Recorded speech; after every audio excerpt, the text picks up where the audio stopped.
Today I will discuss about the subject biology, chapter 3rd. Main topic is female reproductive system. Accessory parts. As here the ovary is considered as the female gonad. Ovary is considered as female gonad, and the ovary also considered as primary sex organ. Ovary considered as primary sex organ. Although others are considered as the accessory sex organ. Here, accessory sex organ are classified into two categories as the condition for first category is the paired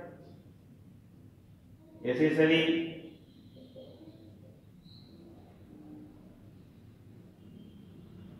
parts, and next one non-paired accessory parts. Paired accessory parts generally found in the two in the number. Paired accessory parts are generally oviduct. Oviduct is found in the paired form. Oviduct means fallopian tube. It is present in the paired form, and another is known as mammary gland. Mammary gland also found in the paired form. So, oviducts as found two in number, like mammary glands also found two in the female.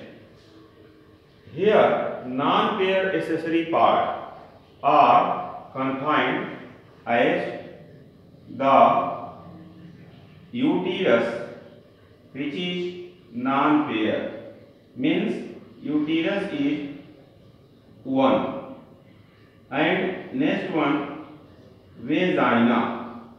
Vagina is also single, and vulva is also single structure. Here the vulva also single structure. In this way, the accessory sex organ as the important first one is primary sex organ, and second one is accessory sex organ in the female reproductive system. In the female reproductive system, primary sex organ as ovary. Ovary, which is known as female gonad also. Ovary, which is generally found in the pair, means ovary generally found in the pair, means it is also present two in the number, as the on both sides of the uterus. On both sides to the uterus, ovary present, but the accessory sex organ are of two types on the basis of their numbers, as it is paired accessory parts which are found 2 in the numbers. As for example, oviduct, which generally known as fallopian tube. So here oviducts, then fallopian tubes as plural, because oviducts are two on both sides of the uterus, like ovary. Here another 2 in the number, that is mammary gland. Mammary gland, which generally develop after puberty age, after 10 years age in the female, and generally non-paired accessory part, which are unpaired, called as non-paired accessory parts, which are uterus. Uterus in the number single, and neither is vagina. Next one, vulva. First of all, I want to study about the oviduct or fallopian tube. Fallopian tube, which has 3 important parts, as fallopian tube structure here explained in the detail, that is the presence of an opening in the fallopian tube, which is called as ostium, and fallopian tube terminal part has finger-like projection called as fimbriae, and this fimbriae containing part, which is more broader, called as infundibulum. It is called as infundibulum. Another part is less broader, which is called as ampulla, and third part, which is very narrow, called as isthmus. In this way, the isthmus, ampulla, infundibulum, all three makes the oviduct part, which present on both sides of uterus. On left side and right side of uterus, oviduct present. The ostium, which is a pore on the terminal part near the finger-like projection as fimbriae, which receives the ovum released from the ovary, which received the ovum released from the ovary. So ovum enters through the ostium in the oviduct, and ovary, which generally attached with the uterus wall, like this is one part of uterus, which generally here entangled with the oviduct, and the part of uterus here, which I noticed, generally has the entry of this ovum in the oviduct after fertilization with sperm. Then single cell zygote produces, and zygote later on reaches in the uterus, as the zygote here reaches in the uterus in the spherical form as Marula stage. So the uterus here, this part is uterine duct, and the uterine duct part generally Marula stage enters and the Marula stage, which contain 8 cells or 16 cells, ovary attached by the here ovarian ligament, or you can say mesothelium, with the uterus. This is uterus, and uterus is single or non-paired accessory part by which ovary attached. This is ovary by the mesothelium, a narrow structure, narrow tubular structure. Here the main function of oviduct is transfer the ovum released from the ovary. Ovum present here, which released from the ovary after ovulation. After this phenomena, after ovulation. Ovulation means release of ovum from the ovary.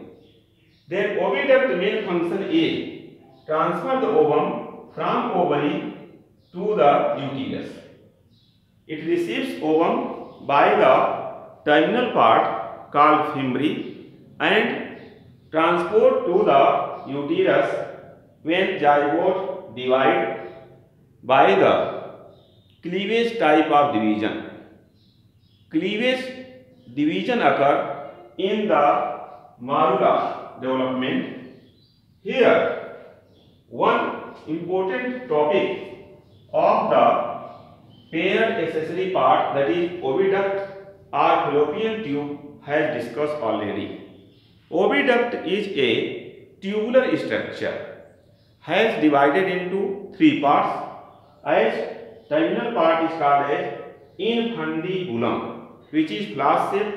Next one ampulla, and narrow tubular part is isthmus. So isthmus, ampulla and infundibulum, all 3 makes the oviduct. And fimbriae, here small pore present, which is called as ostium in the oviduct.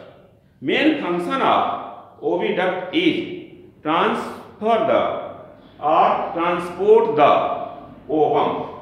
This structure is ovum, that is the secondary oocyte. So transfer of the secondary oocyte from the ovary to the uterus take part by the help of oviduct. Now I want to explain about the second paired accessory part, which is called as mammary gland. Mammary gland in the human female, which is found in the developed form after the puberty. It is found in the form of small swelling, as shows the age of puberty after 10 years in the female.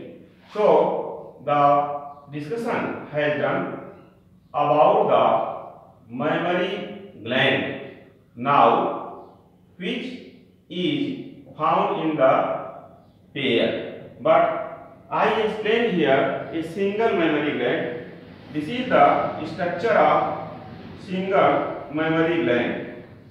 As mammary gland, which has a small rich part, as the such rich part is noticed by the name called nipple, and this nipple has pores, and these pores are present about 15 to 25, means it is 20 to 25 pores present on the nipple part, and a dark color structure present around the nipple part, called as areola.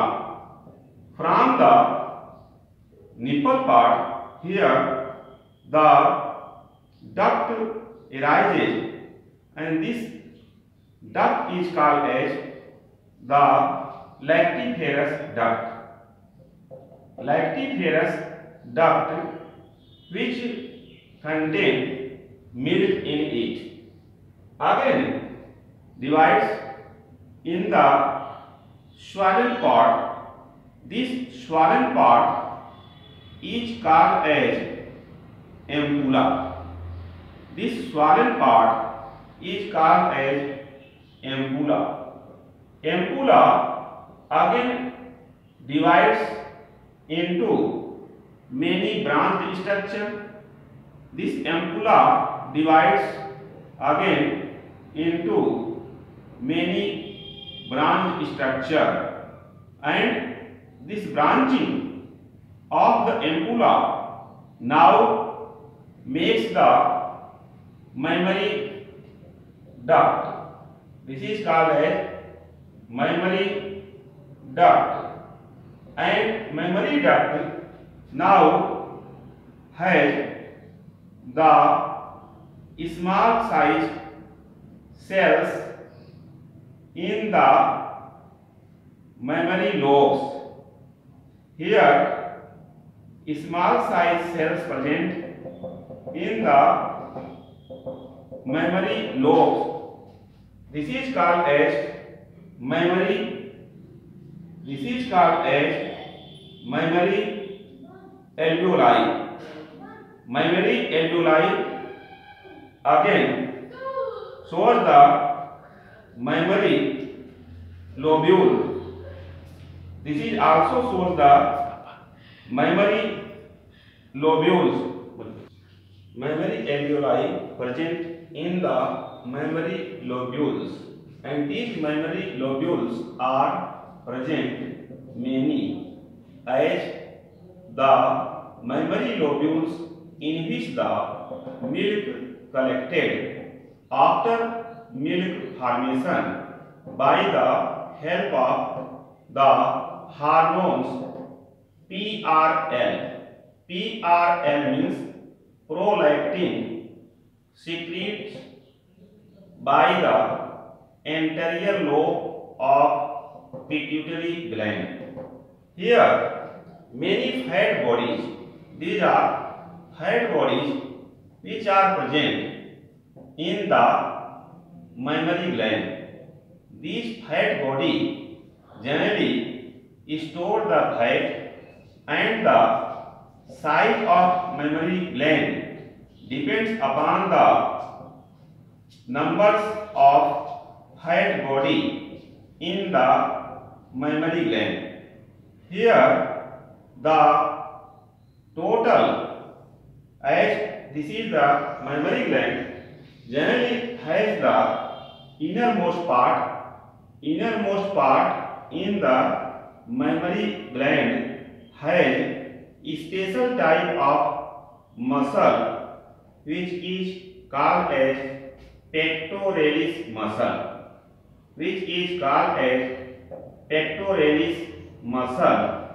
and the pectoralis muscle here surrounded by the ribs.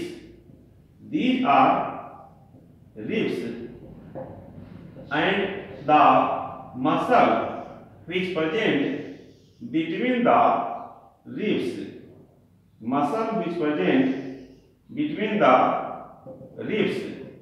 this is the muscles between the ribs.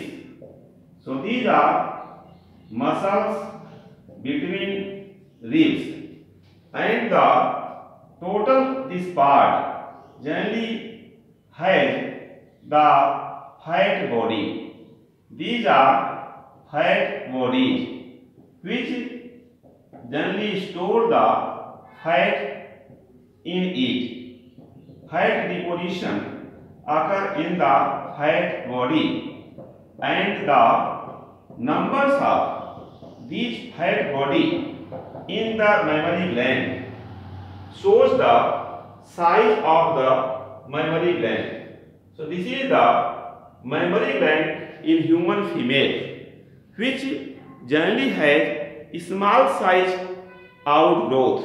This small size outgrowth is called nipple. The young baby suck the milk from the mammary gland from the nipple part. Nipple, which contain 20 to 25 pores by which milk ooze out during the sucking. Due to a type of reflex action, a type of neural and a type of hormonal control, hormone which involve in the formation of milk in the mammary lobules. These are mammary lobules, which is called as PRL, prolactin, secreted by the anterior lobe of pituitary gland. Anterior lobe of pituitary gland called as adenohypophysis, which secretes one hormone, prolactin, which fill the milk during the pregnancy period. Before the childbirth, mammary gland size increases, become enlarged due to the fill with milk in the mammary lobule, which contain many small size mammary alveoli, which is filled by the milk. So many mammary alveoli filled by the milk in the mammary lobules, and these mammary lobules direct connected with the mammary duct like this. Mammary lobules connected with the mammary duct, and many mammary duct now open in the ampulla part, which is broader part, and ampulla open in the lactiferous duct. From lactiferous duct, milk comes out through the pores in the nipple part. Around the nipple part, the dark color structure is found. This dark color structure around the nipple part is called as areola. So this is the complete structure of mammary glands, which innermost part, a special type of muscle present, which is called as pectoralis muscle, which protect the such type of pressure when occur on the mammary gland. And below the pectoralis muscle, presence of ribs, which has muscles between them. So ribs present innermost side in the mammary gland. So this is the mammary gland, a second part which is found in the pair part. Now come to the non-pair accessory part. Non-pair accessory part is uterus. So here you study about the non-pair accessory part, which is called as uterus in the female reproductive system. This is the uterus in the female reproductive system.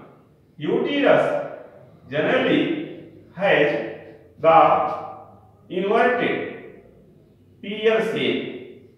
Inverted pear shape structure is found in the uterus, which is single structure. Generally, the ridge part of the uterus, ridge part of the uterus called fundus, and the other parts which are generally has a broader part, and the broader parts on both sides in the uterus generally has the here uterine duct.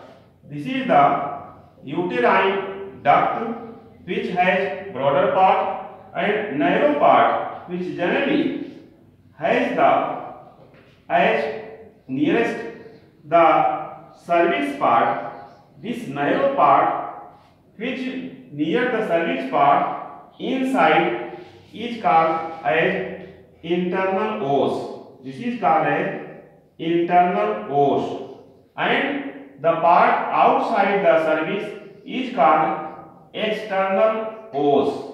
External os present here near the vagina part. So this uterus part generally divides into the three layers, as three layers named are noticed by the outside. This is called perimetrium. Outside layer is called perimetrium, which has the protective nature, and middle part is called as myometrium, which is thick, spongy, and protect the pressure on the uterus. Innermost part is called endometrium. So this is the total part called as uterus wall layers, which are three, and the broader cavity like structure in between the both lateral part of uterus is called uterine duct, and generally the narrow part present here, it is called as the uterine canal. Uterine canal helpful during the childbirth, as the fetus comes out through the uterine canals in the vagina. So this is the total part uterus attached with the oviduct or fallopian tube. Now this is the total part of accessory gland, accessory tubules in the female reproductive system.